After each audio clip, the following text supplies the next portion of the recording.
आदाब। 5 बजे की खबरों में आपका खैर मकदम है। मैं हूं फरीद आरिफ सिद्दीकी। खबरों में सबसे पहले नज़र डालते हैं आज की सुर्खियों पर।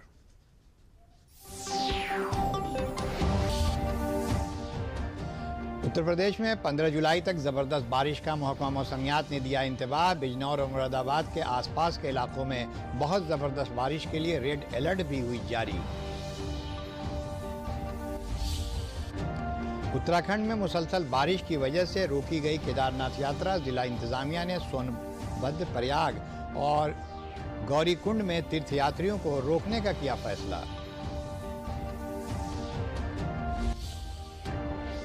वज़ीर-ए-आज़म नरेंद्र मोदी के दौरे को लेकर पेरिस में ज़बरदस्त तैयारियां। फ्रांस की बेस्टल डे परेड में मुजाहरे के लिए फ़ज़ाइया के तैयारों समेत भारत की तीनों फौजों की टुकड़ियां भी हुई तैयार।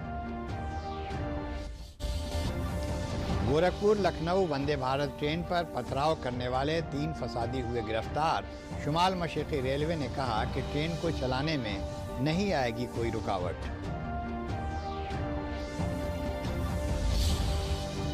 और IRCTC ने लखनऊ से थाईलैंड के सफ़र के लिए हवाई टूर पैकेज किया जारी। किफ़ायती शर्तों पर सयाह बैंकॉक और पटाया की कर सकेंगे सफ़र।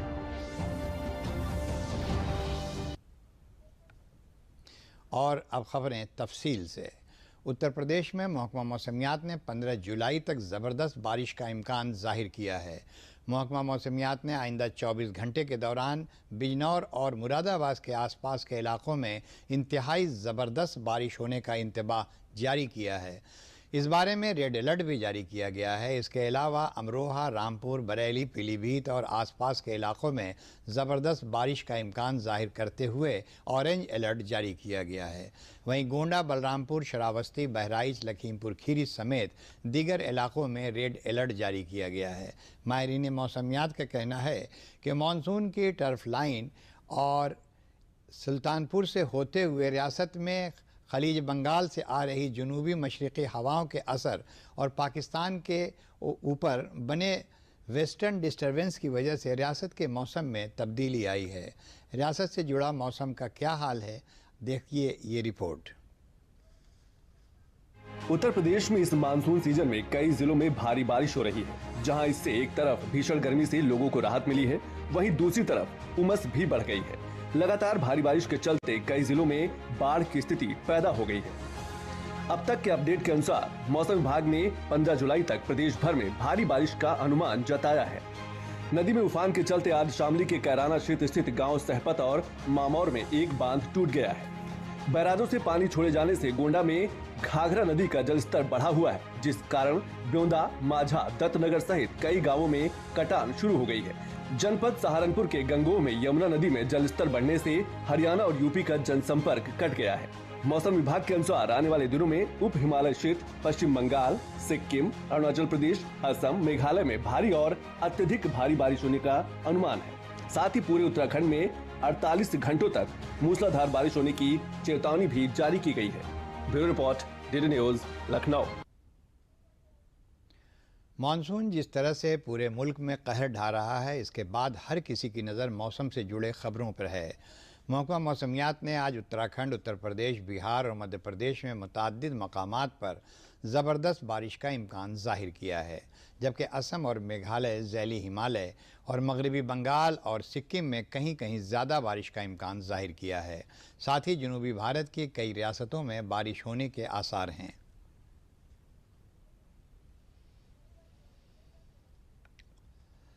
मुल्क की अलग अलग रियासतों में आज कहां बारिश में कमी आई है और कहां बारिश ज़्यादा होगी, इस पर हमारे नामा निगार ने ख़ास बातचीत की महकमा मौसमियात के डायरेक्टर जनरल मृत्युंजय महापात्रा से। आइए सुनते हैं उनकी बातचीत।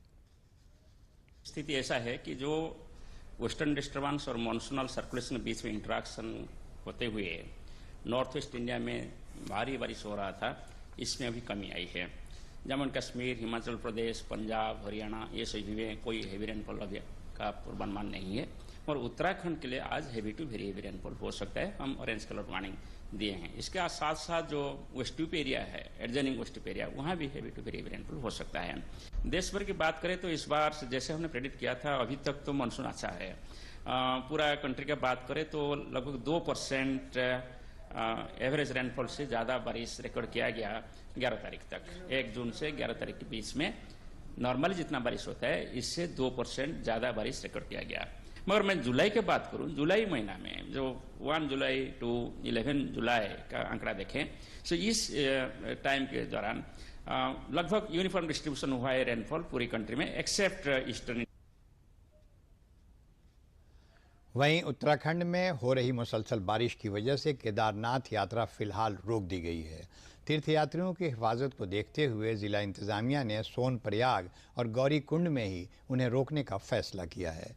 हुकूमत और इंतजामिया के साथ राहत और बचाव के कामों में पुलिस, एसडीआरएफ और दीगर एजेंसियां मुस्तैदी से लगी हुई हैं। महकमा मौसमियात ने उत्तराखंड के सभी अजला में ज़बरदस्त बारिश के इंतबाह के साथ रेड और ऑरेंज अलर्ट की वार्निंग जारी की है।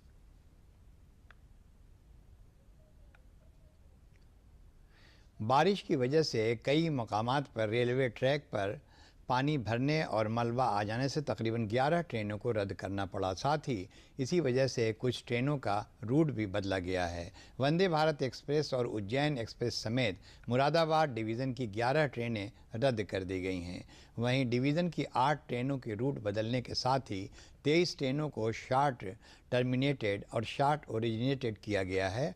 इसके साथ ही कई ट्रेनों के वक्त में तब्दीली की वजह से मुसाफिरों को परेशानियों का सामना करना पड़ रहा है। रद्द ट्रेनों के टिकटों की रकम वापसी के लिए रेलवे की जानिब से कुछ रेलवे स्टेशनों पर इजाफी काउंटर भी लगाए गए हैं। वहीं देहरादून रेलवे स्टेशन में पूछताछ काउंटर से टिकट की रकम वापस लौटाई जा रही है। इसके अलावा रेलवे की तरफ से हेल्पलाइन नंबर 139 भी जारी किया गया है। मेरठ में ज़बरदस्त बारिश की वजह से सैलाब जैसी सूरत हाल पैदा हो गई है। बारिश की वजह से गंगा नदी की आबी सतह में ज़बरदस्त इजाफा हुआ है और निचले इलाकों में पानी दाखिल हो गया है। इंतज़ामिया हर सूरत हाल से निपटने के लिए तैयारियां कर रहा है। वहीं महकमा मौसमियात ने एक बार फिर से मगरबी यूपी के मेरठ डिवीज़न की अजला और सहारनपुर में ज़बरदस्त बारिश का इंतबाह जारी किया है। गंगा की तुग़यानी पर आने से हस्तिनापुर से लेकर बिजनौर तक के हालात बेकाबू हो रहे हैं। उसके हिसाब से गोताखोर, सेफ्टी इक्विपमेंट्स ये सब हमने रखे हुए हैं। कोई भी पानी में डूबने की या किसी की ऐसी कोई कोई घटना नहीं हुई है और लगातार हमने बैरिकेडिंग करवा के, बल्लियां लगवा के, रोप्स रखे, ये सभी चीज़ों की व्यवस्था कर रखी है। बारिश लगातार हुई है और एवरेज रेनफॉल से ज़्यादा रेनफॉल पिछले 2-3 दिन में हो गई है। कुछ जगह पे वाटर लॉगिंग के इश्यूज थे तो वहाँ पे तत्काल पंप लगा के या कुछ भी अस्थायी नाली बना के गाँव में भी हम लोगों ने पानी निकासी की है। बाराबंकी में सरयू नदी की आबी सतह एल्गिन ब्रिज पर खतरे के निशान से 105.070 मीटर को पार कर चुकी है। वहीं दूसरी तरफ सरयू नदी की कटान जारी है। अब तक तेलवारी गांव के कई मकान नदी के बहाव में आ चुके हैं। इन घरों में रहने वाले लोग गांव छोड़कर महफूज मकामात के लिए नकल मकानी कर गए हैं, जबकि कई घर कटान के करीब पहुंच चुके हैं, जिसकी वजह से लोग खुद अपने घरों को तोड़ने पर मजबूर हैं। इसके अलावा नदी के बहाव की जद में काबिल काश ज़मीन भी आ रही है। ऐसे में सैलाब मुतासरीन को दिक्कतों का सामना करना पड़ रहा है। हालांकि कटान को रोकने के लिए हर मुमकिन कोशिशें की जा रही हैं। बाराबंकी के डीएम अविनाश कुमार ने बताया कि कल नेपाल की तरफ से तकरीबन 2.5 लाख क्यूसेक पानी डिस्चार्ज किया गया। सभी सैलाब चौकियों को एक्टिवेट किया जा चुका है। तीनों तहसीलों के अफसरान को अलर्ट किया जा चुका है। 3 तहसीलें हमारी प्रभावित होती हैं सबसे ज़्यादा, सिरौली, गौसपुर, रामसनेही घाट और सबसे ज़्यादा रामनगर। इन सभी के एसडीएम्स को अलर्ट कर दिया गया है। एडीएम भी स्वयं विजिट कर रहे हैं। आज मैंने उनको क्षेत्र में भेजा भी है। जो हम लोगों के नेसेसरी टेंडर्स होने थे बाढ़ में राहत सामग्री वगैरह के, वो सब पूर्ण कराए जा चुके हैं। वर्क ऑर्डर्स इशू कर दिए गए हैं। नाव और नाविकों की सूची बनाकर उन पर कॉलिंग करके वेरीफाई कर रहे हैं। और प्रयास हम लोगों का यही रहेगा कि जो भी हर साल, क्योंकि यहाँ पे बाढ़ प्रभावित क्षेत्र में बाढ़ आती है, तो जो भी आवश्यक व्यवस्थाएं करनी होती हैं उनको हम समय अंतर्गत पूर्ण करा।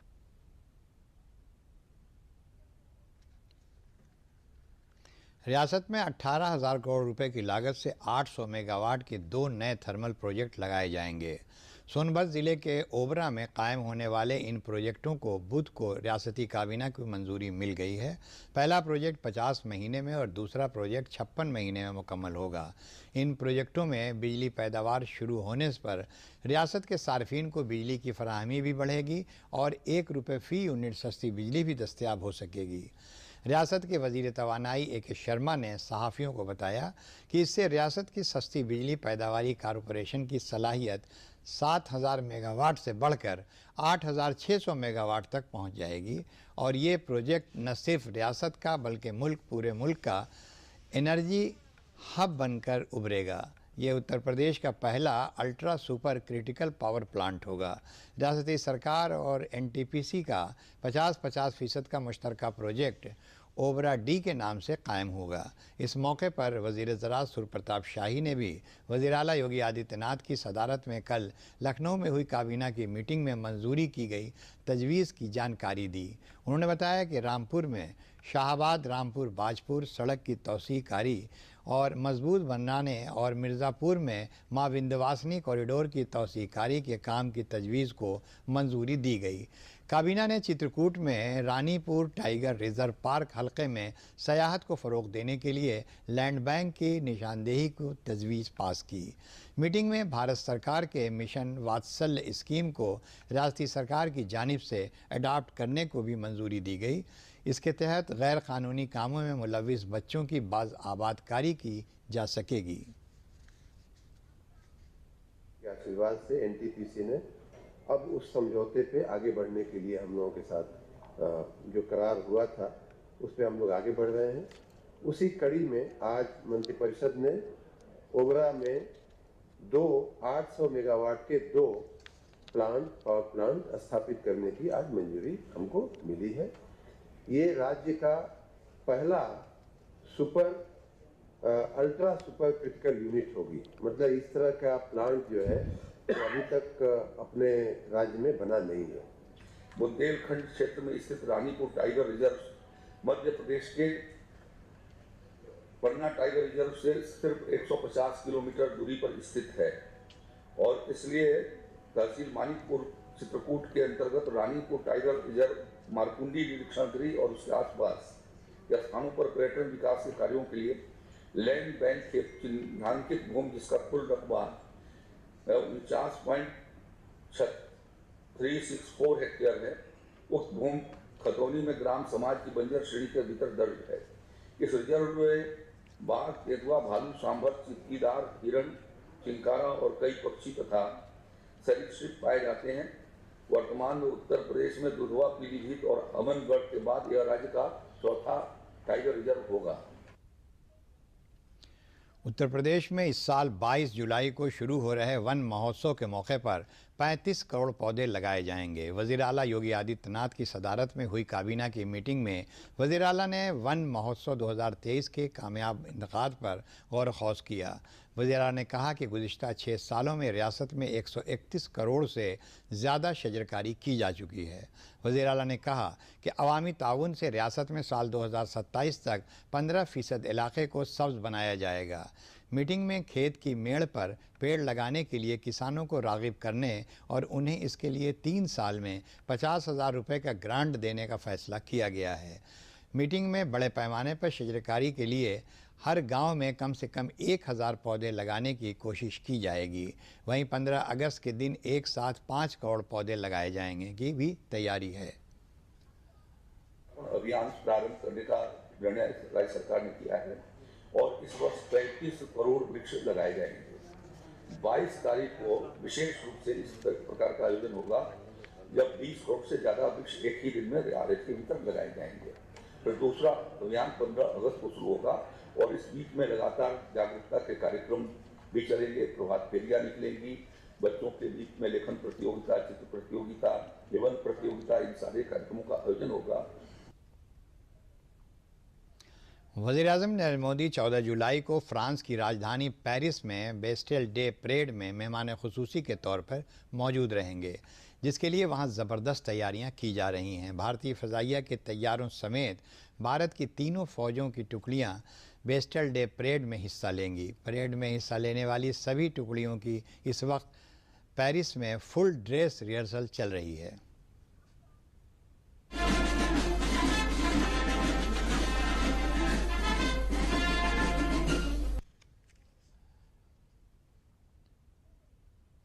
वज़ीर-ए-आज़म नरेंद्र मोदी के हालिया वाराणसी आमद और इस दौरान उनके ज़रिए काशी की तरक्की के लिए किए कई प्रोजेक्टों का इफ्तिताह और संग बुनियाद रखने पर दानिश्वरों और काशी के लोगों ने खुशी का इजहार किया है। उनका कहना है कि वज़ीर-ए-आज़म नरेंद्र मोदी के पार्लिमानी हल्के बनने के बाद वाराणसी की तरक्की के लिए तेज़ी से काम किया जा रहा है और वाराणसी जदीद सहूलियात के साथ मुल्क और बैरून मुल्क के चुनिंदा जदीद शहरों के ज़ुमरे में आ गया है। उनका कहना है कि काशी विश्वनाथ मंदिर कॉरिडोर अहाते की नई शक्ल से सयाहत को फ़रोग़ मिलने के साथ वाराणसी में तजारत के शोबे में भी काफ़ी तरक्की हुई है। जहां पहले हर जगह गंदगी फैली रहती थी, वहां आज काशी साफ़ और ख़ूबसूरत बन गई है। काशी में फ्लाईओवर और सड़क तामीर के साथ बिजली, पीने के पानी की सप्लाई, घाटों और माँ गंगा की सफाई के साथ एयरपोर्ट और रेलवे खिदमात और आलमी सतह के आबी ट्रांसपोर्ट की तरक्की वज़ीर-ए-आज़म नरेंद्र मोदी की क़यादत में हुई है। समाज जनजीवन के सभी क्षेत्रों में 2014 से पूर्व और 2014 के बाद आज तक अभूतपूर्व सकारात्मक परिवर्तन दिख रहा है। विकास और बनारस दोनों को शून्य से शिखर पर पहुंचाने का काम आदरणीय प्रधानमंत्री नरेंद्र मोदी जी ने किया है। पहले एयरपोर्ट जाते समय ये डर लगा रहता था कि कहीं फ्लाइट छूट ना जाए। आज 15 से 20 मिनट में एयरपोर्ट पहुंचा जा सकता है। स्वच्छता में सकारात्मक प्रभाव आया है। रोजगारों का सृजन हुआ है। खाली हाथों को रोजगार मिला है। तो जो भी हम बात करें, वो सड़कों की बात करें, वो हम रेलवे की बात करें, या वो दूसरे कई और नई योजनाएं शुरू की गई हैं जिसमें रोपवे भी है, रोपवे भी जल्दी तैयार हो जाएगा। तो इस तरह लोगों का आवागमन बहुत आसान हुआ है और जो बहुत संकरी सड़कें हुआ करती थी वो सब सड़कें चौड़ी हो गई हैं। काफ़ी सारे फ्लाईओवर का निर्माण हो गया है और अभी भी जब माननीय प्रधानमंत्री जी आए तो उन्होंने इन्हीं चीज़ों को आगे और बढ़ाया है। कि 2014 से निरंतर बाबा विश्वनाथ की प्रेरणा और माँ गंगा की कृपा से आज काशी में अभूतपूर्व विकास हुआ है।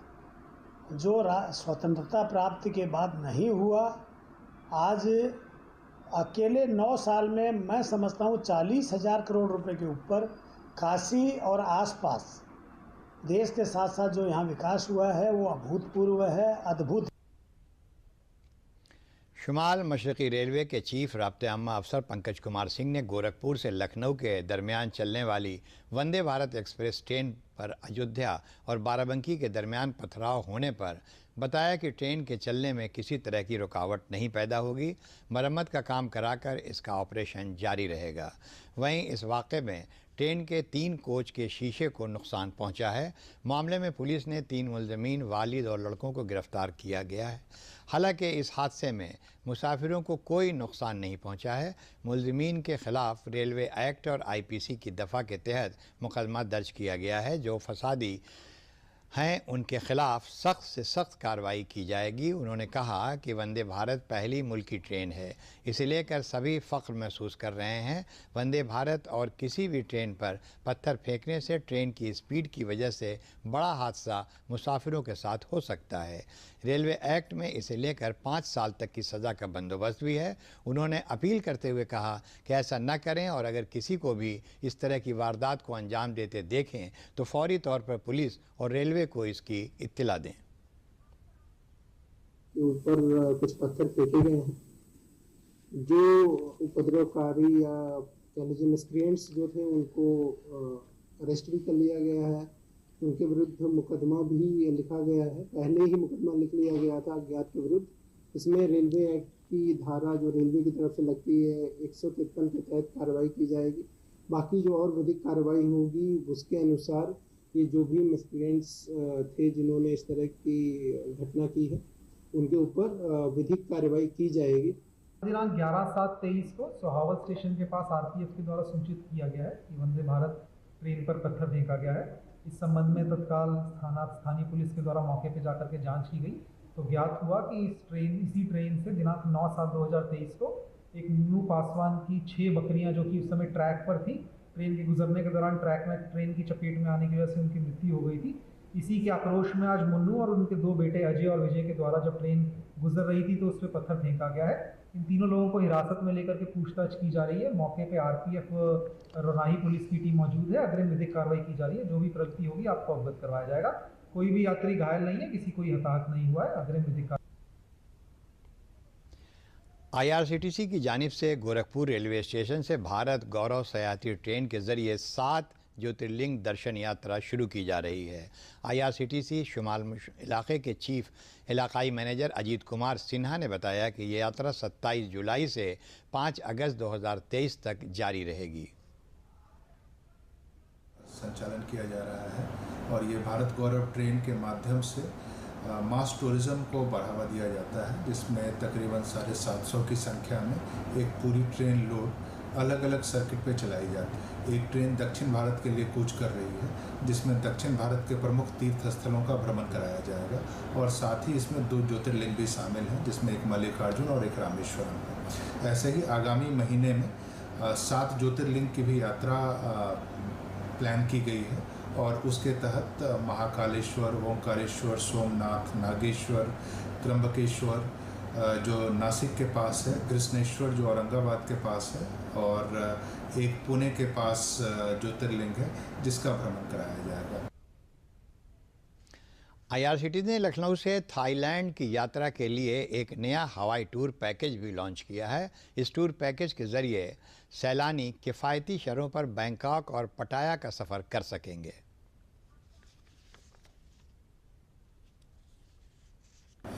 इसके अलावा हवाई पैकेज के माध्यम से भी ज्योतिर्लिंग के दर्शन कराने की योजना की गई है, जिसमें आगामी 8 अगस्त से हम ओंकारेश्वर और महाकालेश्वर, साथ में माहेश्वर जो पास में ही इलाका है इंदौर के साथ, तो इसमें इंदौर, मांडू, उज्जैन इन इलाकों में हम एक हवाई पैकेज यात्रा के माध्यम से दर्शन की योजना आईआरसीटीसी लखनऊ क्षेत्र ने प्लान की है।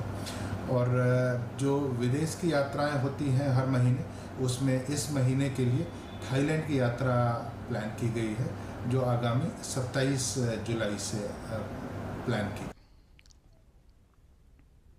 सरकार ने 1 जनवरी 2025 से बनने वाले ट्रकों के केबिन में एयर कंडीशन सिस्टम लाजिम करने के नोटिफिकेशन का मसवदा जारी किया है। सड़क ट्रांसपोर्ट और रियासती शाहराह के वजीर नितिन गडकरी ने कहा कि ट्रक ड्राइवर रोड सेफ्टी यकीनी बनाने में अहम किरदार अदा करते हैं। उन्होंने कहा कि एयर कंडीशन सिस्टम की लाजमियत का फ़ैसला ट्रक ड्राइवरों के कामों की सूरत हाल में बेहतर होने की सूरत में तारीख़ी साबित होगा। मरकज़ी वज़ीर ने कहा कि N2 और N3 ज़ुमरों से मुतल्लिक़ मोटर गाड़ियों के केबिन में एयर कंडीशन सिस्टम लगाना लाजमी होगा। इन 2 ज़ुमरे की मोटर गाड़ी 3.5 टन और N3 गाड़ी 12 टन सामान ढोने के लिए बेहतर समझी जाती हैं। सभी से नोटिफिकेशन के बारे में 30 दिन के अंदर अपनी तजवीज़ देने की अपील की गई है। शामली में कांवड़ यात्रा के दौरान सड़क हादसे में 2 कांवड़ियों की मौत हो गई। पुलिस ने बताया कि 4 कांवड़िए एक मोटरसाइकिल पर सवार थे। बाइक सवार कांवड़िए हरियाणा से हरिद्वार जा रहे थे।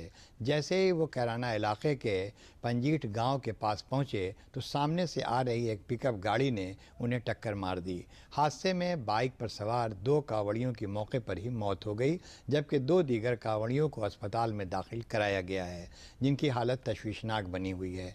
पुलिस ने लाशों को पोस्टमार्टम के लिए भेज दिया है। हादसे के शिकार कांवड़िए हरियाणा के सोनीपत के रहने वाले थे।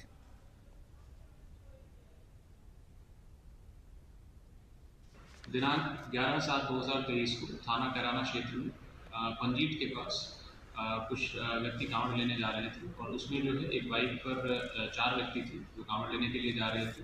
एक पिकअप से जो सामने से आ रही थी, इनकी टक्कर हुई है और उसमें जो है 2 कांवड़ियों को जो है चोट लगी है और सुरक्षित है, तथा इसके अलावा जो 2 कांवड़ यात्री थे शेष, उनकी जो है इसमें मृत्यु हो गई है। इनके परिजनों को सूचित किया गया है तथा जो अग्रिम विधिक कार्रवाई है वो की जा रही है। और मौके पर किसी प्रकार की कानून व्यवस्था संबंधित समस्या नहीं है। भारतीय जनता पार्टी ने आइंदा राज्यसभा के 2 साला इलेक्शन के लिए 3 उम्मीदवारों के नामों का ऐलान किया है। भारतीय जनता पार्टी ने गुजरात से बाबू भाई जयसिंह भाई देसाई और केसरी देव सिंह जाला को उम्मीदवार बनाया है। वहीं मगरबी बंगाल से अनंत महाराज को उम्मीदवार बनाया गया है। रुकने पार्लियामेंट बृजभूषण सिंह की जिनसी इस्तेहसाल मामले में मुश्किलें बढ़ती जा रही हैं। इस मामले में दाखिल चार्जशीट में दिल्ली पुलिस ने कहा है कि एक खातून पहलवान ने अपने बयान में इन मकामात का जिक्र किया है जहां इस मामले में भारतीय कुश्ती यूनियन के साबिक सदर बृजभूषण शरण सिंह ने उनके साथ छेड़छाड़ की है। पुलिस ने चार्जशीट में कहा है कि अब तक की जांच के मुताबिक जिनसी इस्तेहसाल, छेड़छाड़ और पीछा करने के जराइम के लिए मुकदमा चलाने और सज़ा देने के लिए मुनासिब सबूत हैं। दिल्ली पुलिस ने 7 खातून पहलवानों की शिकायत पर बृजभूषण सिंह के खिलाफ 2 मुकदमे दर्ज किए थे। पुलिस ने 6 खातून पहलवानों की शिकायत पर मुकदमा दर्ज किया था, जबकि एक नाबालिग खातून पहलवान की शिकायत पर बृजभूषण सिंह के खिलाफ पॉस्को एक्ट के तहत मुकदमा दर्ज किया गया था। नीति आयोग के पसमानदा अजला की फहरिस्त में मुंतखब सोनभद्र ज़िले के प्राइमरी स्कूलों में ज़ेर तालीम तलबा की मयारी तालीम निपुण भारत मुहिम की कामयाबी को बयां करता दिखाई दे रहा है। ज़िले में और हट्टा ऐसा स्कूल बन चुका है जहां मौजूदा वक्त में नामजदगी के लिए भी इंतज़ाम करना पड़ रहा है और इस स्कूल के सामने कॉन्वेंट स्कूल भी नहीं ठहरते। निपुण भारत मुहिम को बेहतर शक्ल देते हुए इसे कामयाब बनाने में लगे बेसिक तालीमी अफसर नवीन पाठक स्कूलों के दौरे के दौरान न सिर्फ मयार को जांचने में लगे हैं बल्कि ख़ुद भी तदरीसी खिदमात अंजाम दे रहे हैं। जनाब पाठक ने बताया कि बच्चों के तालीमी मयार को बुलंद करने में असातिज़ा के साथ सरपरस्तों का भी काबिल तारीफ़ रोल है। हमारे विभाग का लक्ष्य है कि 2025 तक हम जो है निपुण लक्ष्य को प्राप्त कर लें। इस संबंध में हमारे जनपद में भी कार्य योजना तैयार की गई है। विद्यालय खुल चुके हैं। मैं स्वयं भी कई विद्यालयों पर गया हूं। मैंने शिक्षण कार्य किया है, बच्चों से बात की है और देखा है कि बच्चों का स्तर जो है बहुत अच्छा है। बच्चे चीज़ों को पढ़ पा रहे हैं अपने स्तर के अनुसार, अपनी कक्षाओं के अनुसार। उनसे आप जब पूछेंगे कक्षाओं में जाके तो वो जवाब देने में सक्षम है, वो लिख पा रहे हैं। आज हमारे बहुत सारे विद्यालय कॉन्वेंट विद्यालयों को भी न सिर्फ कंपटीशन दे रहे हैं बल्कि उन्हें पीछे भी छोड़ रहे हैं अभी। तो इसलिए मुझे पूर्ण विश्वास है कि हम लोग विशेषकर सोनभद्र जनपद में तय समय सीमा के अंतर्गत हम लोग इस लक्ष्य को प्राप्त। चित्रकूट में वाक़ जगत गुरु राम भद्राचार्य दिव्यांग यूनिवर्सिटी में अब दिव्यांगों के साथ आम लोग भी तालीम हासिल कर सकेंगे। हेमंत राव कमिश्नर समाजी बहबूद और दिव्यांगों को बाख्तियार बनाने के महकमे के एडिशनल चीफ सेक्रेटरी ने चित्रकूट के 2 रोज़ा दौरे के दौरान जगत गुरु राम भद्राचार्य दिव्यांग यूनिवर्सिटी का मुआयना किया। इस मौके पर उन्होंने वाइस चांसलर प्रोफेसर शोभा सद्र और मुलाजमीन के साथ मीटिंग करके यूनिवर्सिटी की सहूलियात के बारे में तफसीली जानकारी ली। उन्होंने बहबूदी स्कीम का फ़ायदा लोगों तक पहुंचाने के लिए ज़रूरी हिदायत दी। उन्होंने बताया कि यहाँ दिव्यांग तलबा के साथ आम तलबा को भी दाखिला दिया जाएगा, लेकिन 50% दाखिला माजूरों को दिया जाएगा।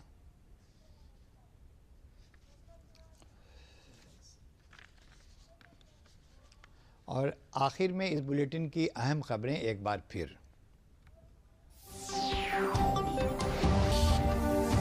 सोनभद्र के ओबरा में 800 मेगावाट के 2 पावर प्लांट कायम करने की तजवीज़ को रियासती काबीना से मिली मंजूरी। ये रियासत का पहला ultra super critical power plant होगा। वज़ीर आला ने काबीना की मीटिंग में वन महोत्सव 2023 की हुकूमत अमली पर किया गौर ख़ौज़। पेड़ लगाओ पेड़ बचाओ के पैगाम के साथ 22 जुलाई को रियासत भर में मनाया जाएगा वन महोत्सव।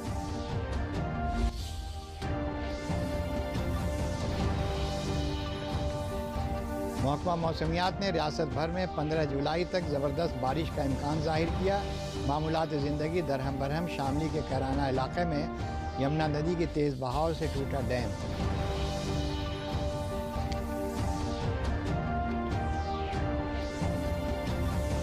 इसी के साथ खबरों का बुलेटिन यहीं ख़त्म होता है। इजाज़त दीजिए। आदाब।